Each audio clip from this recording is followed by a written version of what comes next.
Thank you, Mr. Speaker. I would just sort of start where my colleague Mr. Hodgins ended, because the process has been a comparatively good one in terms of dealing with quite fractious electoral law matters. But it seems to me, having been involved in the first Electoral Finance Act process a few years ago, that this is actually part of the same process and just unfinished business. That if there had been enough time to deal with the issues that were raised then and were dealt with in a very fractious and combative manner, but that had been allowed to spend some time and go through the process such that we had a bit more time to then deal with those issues, we probably would have ended up in exactly the same place. And it's a real difficulty when legislation is developed in a highly reactive and actually very emotional approach to what is a very technical and often principle-based issue like electoral law, and the best form of electoral law to provide the best protection for the community and political parties. So in some ways I kind of see this as being the end result of a process that really was just unfinished business. We would quite likely have ended up here if we'd had the time to go through this properly.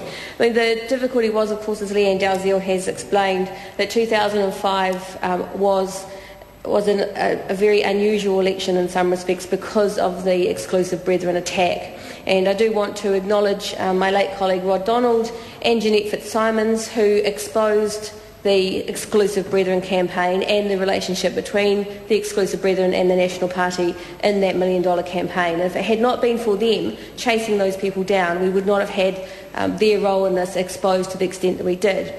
So, so that is the history out of which it has been born, and it's taken 5 years, or longer, 5 years-ish, for us to work through to reasonable electoral law. But the issues are actually even older than that. It was in 1986 that the Royal Commission on the Electoral System said that it's not fair if some in the community use their relative wealth to exercise disproportionate influence in determining who is to govern and what policies are pursued. And they advised in 1986 that there should be a cap on third parties who are campaigning in the election.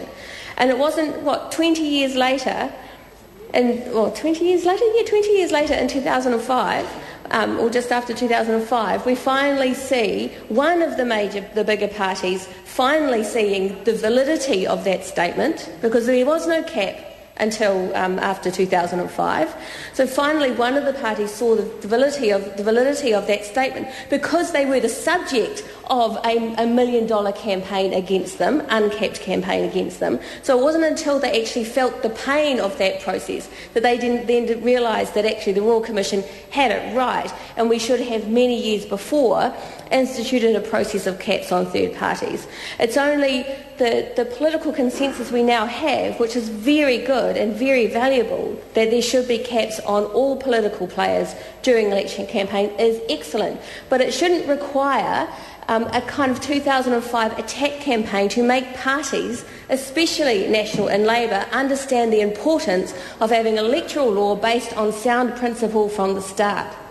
And that is, we had a 20-year gap there and the 2005 election before that principled basis was made apparent to the two older parties, such that they felt that they could support what was only really a principled and rational change to have a third-party cap. We can't allow our electoral law to be developed in that kind of way. We shouldn't be waiting for crises to happen. We should have an electoral law system that is based on principle, a rational approach to a principled and valued system that supports the public's right to have a fair electoral process. That has got to be the basis of our decisions. And although in this legislation we are instituting these caps with a political consensus largely across the board, that's great. What we have failed to do in this legislation is to apply that same kind of principle and to learn the lesson from 2005 and the 20-year delay in reaching that consensus when it comes to donations and the right of the public to know who is funding political parties. Because in this legislation we are making it easier for political parties to hide from the public those who are giving them money. And that is a recipe for corruption. That doesn't mean that parties are behaving corruptly, but it keeps open the door for that possibility. So how many more years will we have to wait before some other crisis happens for one of the older parties to understand that actually it is really important that the public know who it is who is giving them money, so they can feel confident that no one is giving money to political parties so that they can get policy in exchange. Because that is the inherent evil here that we should be trying to protect or prevent, which is that people should not be giving money in secret to political parties in exchange for policy deals should that political party be successful. The public need to know who is funding their political representatives. But this legislation will make it much harder for those people, the public, to know. And that is a bad law. That is bad principle. It is irrational. And it fails the test of ensuring that our electoral law legislation is fair and transparent and provides the public with an electoral system in which they can have some faith and confidence that it is fair. So it's just difficult, very difficult, to see how in one area we can see the lessons that we learnt by failing to act in the past on a principled basis, while at the same time the same legislation then follows that exact same path of a failure to understand that principle when it comes to electoral law is absolutely critical.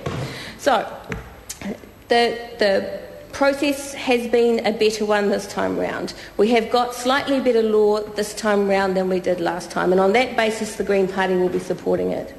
But there remains a genuine and ongoing concern that this legislation makes it harder or prevents the public from having the right to know who is funding political parties, and is therefore keeping open the door to further corrupt practice in the future, and that it will have to require another crisis before we can finally close that door once and for all. Kia ora.